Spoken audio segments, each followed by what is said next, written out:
Hii ndio ile prototype ile. Hata hizi ni zile tunatengeneza. Zile prototype tulipewa kwa measurement na design. Kama hiyo ni ile kubwa na hii ile ya primary. Na ndio tunaendelea na kazi, so kazi mingi iko pale.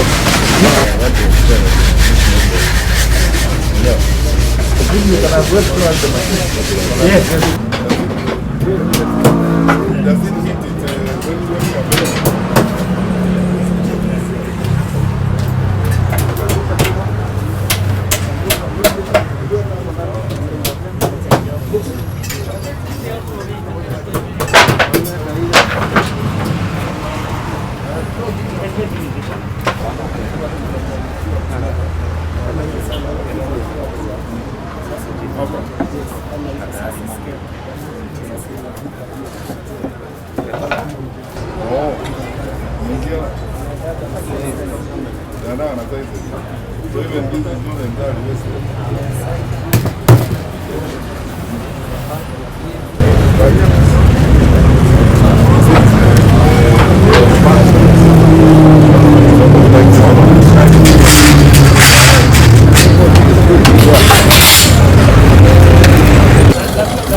Natoka hizo ndogo.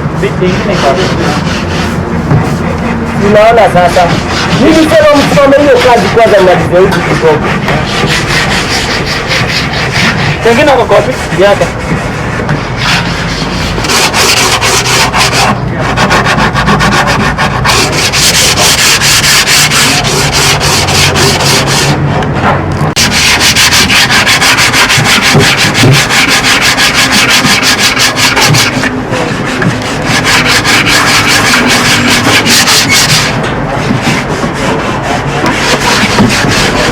Mzee yako wapi? Yuko.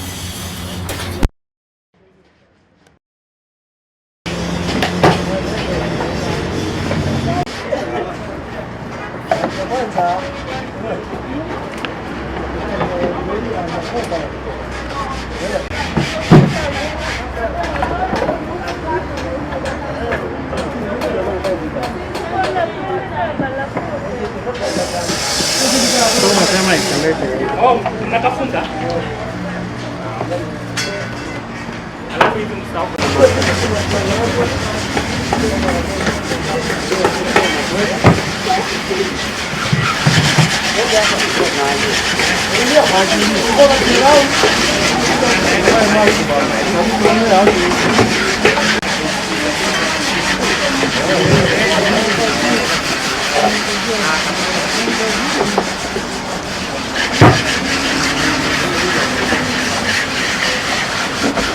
Angalia je.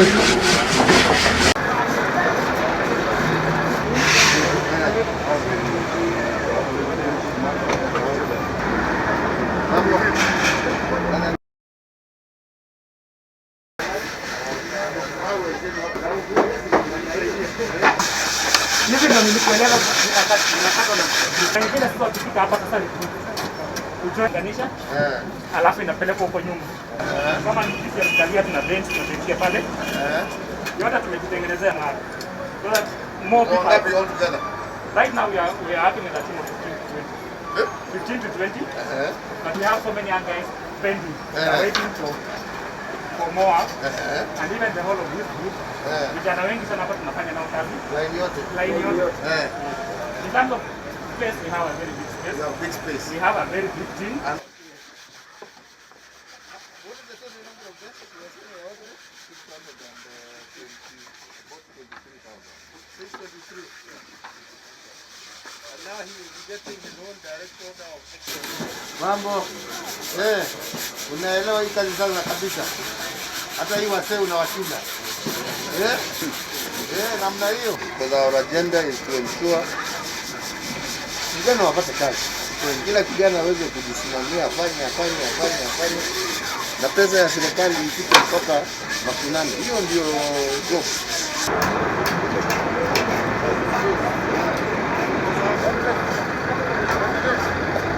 And quality. We want to maintain that standard. And I promise you I'll be back.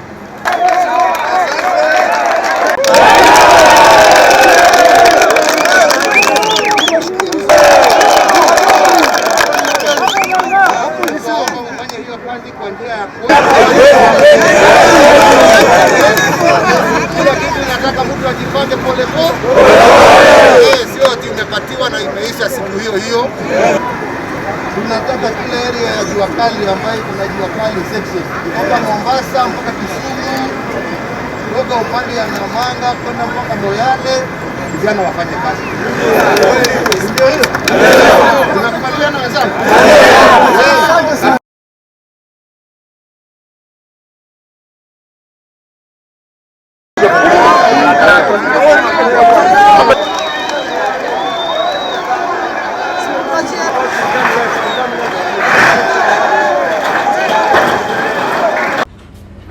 My name is Dina Chesa. I have a background in mathematics and computer science from the University of Jomo Kenyatta, Juja. I graduated in 2013 and I have a strong background in digital marketing and search engine optimization because I strongly majored in computer and IT, and it's an interest I've been having for a long time. I noticed my interests in computers, in gadgets, in wanting to know more about how they function, how they work, and how knowledge moves from one source to another. And since the world has become a global village, I wanted to tap into this particular market and be able to work remotely, be able to work with clients, be able to boost sales in terms of making operations easy. So I worked in the IT industry for around 6 to 7 years, actually around 6 years. My main work was basically doing digital marketing. So I did digital marketing for brands. I had co-founded a company called Smart Web Kenya with a few friends of mine. So we were basically working, our major clients were within Nairobi, United States, Canada. So we will develop websites for them, we'll do digital marketing for them, we'll give them a social presence in terms of their online identity, we'll rebrand them, we'll advise companies on what is trending, what is the best technology that is currently happening right now. And I did that work well. It really helped me grow in terms of individual growth, in terms of family growth, in terms of my own growth as a man, settling down and doing all those things. I slowly started liking Jua Kali the moment I wanted to get my own office back then in 2017. Okay.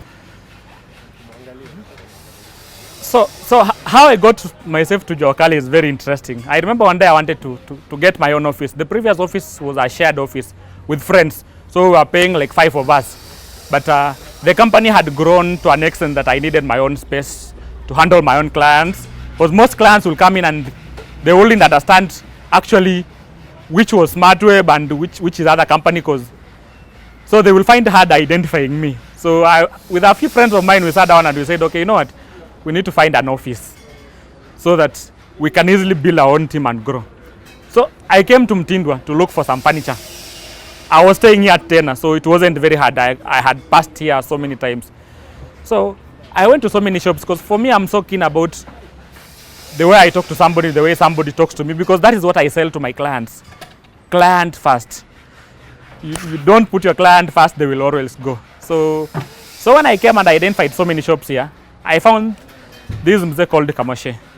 So I talked to him about what I wanted to do, and he advised me the best furniture that I can buy for my office, and the best price. He didn't have some of them, but he told me he can make them. So in the process of back and forth, talking to him, understanding about how he works, I got the interest in knowing, because I could come here and I will find so many lockers. You know, there are so many lockers that have been done. So I could ask him questions. Okay, so how is this business done? Who are your clientele? Because you see, I'm talking to him from an IT point of view, from a digital space point of view. I want to see how they get their customers. I want to see how they make their money, and all these things, the nitty-gritty things of business. So through the process, I could find out it's very hard for them, because you see, it is a marketplace if you look keenly.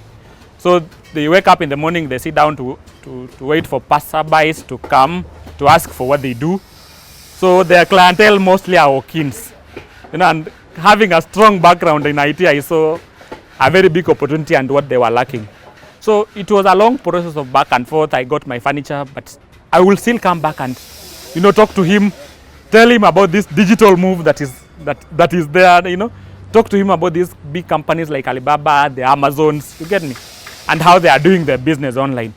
And you don't need to have a big space. You don't need to have a big warehouse, you know, because it's all Jua Kali. These are individuals who have employed themselves, you know, they are trying to make themselves better. And slowly by slowly started impressing this digital move. And it's like, okay, you know what? I don't know what you are talking about, but I think it's a nice move, or it's a nice idea to buy. So to cut the long story short, a time came when whatever I was doing wasn't doing so well in terms of, I think I had tried to grow so fast, and things were not going well. I couldn't manage to work on some expenses and stuff. So it's kindly slowed down. So I got more interested now in what he was doing. So I could come spend time here with him, just look at how lockers are being made, how the desks are being made, how the fundis were working on the individual items. And I started seeing an opportunity of something I can do. I started seeing an opportunity of, what about if one day I wanted to tap into this market, you know, build something strong, build a very powerful online presence, but still work from this remote area and be able to work with all the youths here. Because the most times I came and sat here, I could see a lot of youth just hanging around eating mira, you get me? And it wasn't a good picture. Because I'm like, okay, they can be doing something. It is because they don't have something to do. So they come, they hang around, they're just waiting for somebody to give them some job. No, a pay hustle, fanya hi. But it wasn't possible. So we started working on commercial on some digital plans. So I told him first, it is about the name. The name you have will either sell you or destroy you. So I told him the first thing we need to do is to do a rebranding. Come up with a name that, first, people are very easy to identify it. People can easily relate with. A name that correlates with what we do. Number two, come up with a very strong online campaign. Let people know what we do. Not only people in Umoja. Our target audience is even people in Juba. People in Garissa, Mandera, you know, Mombasa County, Voi, Athi River, uko ndani Kitui, Embu. So I started looking at all these things and doing demographics and analysis. I have a very strong background in analytics, you know, analyzing data. Having done a bit of statistics in college, because my major was statistics, so I understand data. I'm able to read demographics. I'm able to know, okay, if it's an online presence, how many people are we targeting, you know, how deep can I push my campaigns, how remotely can I reach. So I sat down and we did a very serious documentation of what we wanted to achieve. I shared the proposal with him. He looked at it. Whatever I wasn't understanding, I explained to him very well, and slowly by slowly we rebranded to Nairobi School Furniture. I told him, okay, this name will sell us. So we rebranded to Nairobi School Furniture, and then he took me in as a 50-50 partner. You know, with the idea of scaling up, with the idea of you know, getting a bigger space and all these things. And then certainly, the first case for COVID was announced. And then, you know, our interest was so much keen into listening to the news and knowing what is happening. So, kidogo hivi, tukaambiwa sasa wanafunzi waende nyumbani. You know, the safety of our children is very much important than anything. So the schools were all closed. Our daily income, because we could produce volumes every single day. Our daily incomes were just shut like that. We could not run to restaurant furniture because restaurants are both closed. The bars have closed. So personally, I was the most hit because I was staying in South Sea, somewhere near Balozi. But now when COVID came, I couldn't even manage to pay my rent there. So I had to immediately downsize. I'm one of those people who learns very fast. I don't like making mistakes or learning from my own experiences. So I know when things are not going well, you have to downgrade and be able to maintain life, but at the same time provide food. So I immediately called Kamoshe. I told him, you know what, I want to come to Utawala. So he looked for me at a house in Utawala, a much affordable house. I can say it was around 50% off of what I was paying. Very decent, 50% off in a very cool place. So I immediately went to Utawala. I'm married, I have a 6 month. By then he was actually born. He was born in February 7th. So he was nearly even a month old. And now I'm caught up between being a father, being a provider, at the same time feeding all these people that are here, because they are calling you, they are depending on you. They want, okay, they come here, what do we do next? But in the process of all those things, having learned so much, I'm one of those guys who always believes in, weka akiba, save for tomorrow. So I could, every time Magoha anakuja anaongea, and I'm like, okay, atafungua lini? I hear there are meetings coming, I hear president talking, I'm so keen. Even if I'm in town, I'll find a radio or I'll put on my phone to listen to what the president has to say about COVID, at the same time about our children. I care so much about them. Yes, I want them to come to school, but safe, not at my expense. I don't want to make money out of them, but I want them to go to school when everything is okay, but at the same time, I benefit. So when the government said it was rolling out this particular project, that it has released, I don't know, 1.9 billion. They want to empower businesses. They want to empower young guys to tap into this opportunity. I was very fast to act because I knew ngoja umeza matumbo, si ndio? Na ukikaa sana utapata kesho kuna wengine walishaenda. So me napenda kukuwa na documents. I'm one of those guys who loves having my documents, because when you want to work with the government, you have to have your papers right. You get me? As a youth, I know AGPO comes in. You get me? AGPO is very important for me because it encourages our youth to work with the government. So I made sure that I have my papers right, my documentation is right, my people are right. So I went to the portal, the government portal, because it had put all these forms online. Na ikasema vizuri, kila jimbo inapewa kazi. So if you are in Umoja, you go to your area. If you are in Utawala, you go to your area. If you are in Eldoret, you go to your area. That one encourages people and it actually benefits the businesses that are there. Sio tu mimi nimetoka hapa.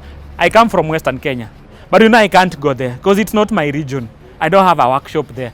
But in Umoja, I have one. So I went to my chief. I went through the channel. I inquired. They told me what is needed. I applied. And in the process of putting in my application, I found so many other applications. You get me? But since I knew my background, I knew the God I believe in, I came back with faith and I knew, na nikaambia Kamoshe hiki tutapata. So I've done my work. You do the work on the ground. Me, I've done my papers. I've prayed about it. And I'm hoping we get benefited. So immediately we got this opportunity and we were told to go ahead and start manufacturing or start making furniture. We had to regroup. So the first thing I did was to find Kamoshe, to tell him to find his boys, because he has so many boys around. They're always calling him. And then the interesting thing, even after Corona had hit, as good employers, we could still send them something, because atakupigia kwambia, hey, kumekauka, sina hata 200. Unaona? Na tungechanga Kamoshe ananiambia hapana, nitumie 2,000. Tunachanga, tuna make sure, because ukimfeed kesho atakukumbuka. So it was very easy to find them. Unampigia tu simu unamwambia, hey boss, kujeni. We got a whole team. We've started even manufacturing. Right now we've done around 200 pieces. Na bado, the capacity we have is actually between 500 to 800 per day. Per week actually, 150 per day, around 500 to 800 per week. The other advantage we have is we have another space in Utawala. a very big compound. You know, Kamosha has his own home, so he has a very big compound. Most of our work is also done there. So we find out if we do like 50% here, the other 50% is done there. And at the end of the day, they are all assembled. So in terms of workforce, in terms of space, in terms of capabilities, we can produce. And then we partnered with most young guys on this street. So we don't want to benefit alone. There are so many young men. So what we do is we subcontract other small vendors. Kama hizi, these particular ones, they have a specific guy. Kazi yake anatengeneza tu hizi. So we subcontract him, inakuwa yeye specialization yake ni hiyo. Na kuna mwenye anatengeneza tu chuma. So that ikitoka kwake, if there is anything wrong, he is answerable. Mbona hii mbao alikata vibaya na alipima kulingana na sample. Na kuna hizo za blockboard, kama hizo za desk zenyewe. Hizo pia kuna kijana wetu mdogo pia ako na mashine anatengeneza. Sasa yeye tunampatia mbao, anaenda anakata mbao kulingana na vile tunataka, zinakuja hapa tuna assemble. So kazi yetu ni ku assemble tu. Kuna mwenye anakata chuma, kuna wamama wengi tuko nao kazi mtaani. So we actually adopted the kazi mtaani principle that the government is currently using, you know. Get young men who are jobless, get young men who could have actually be doing drugs, bring them, let them earn. Akienda jioni ako na 400 yake, ako na 500 na anajua amefanya kazi. So they won't have time to go and do things. They are tired. Jioni nafikanga hivi anafikiria kurudi nyumbani. And then they remember tomorrow by 8. Pale ndio napata mkate wangu wa kila siku. They come and they work hard and they put in the very best. And by the time the products are going, they are top quality, zimepita. Na hiyo capacity tuko nayo, team tuko nayo, vijana wako wengi. Saizi hata kutaka nikutafutia vijana hata 100. Now all of them professionals in their act. Sio tu nimeokota sijui wapi. These are young men we both know and we know they can work hard. And here ni wachache, hawa ni wachache tunaona hapa. Ni wengi. Ni wengi. Tunashukuru serikali sana imetupa nafasi na sisi kama vijana ile kitu tunaomba kwamba huu mradi uendelee hivyo. So that usikuwe tu mradi wa short term, ukuwe mradi wenye utatujenga, utatuendeleza. Na sisi kama vijana tutafanya kazi.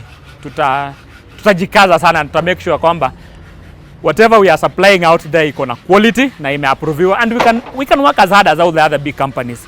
We have the skills, we have the mindset, we have the capability, we have the energy and the time.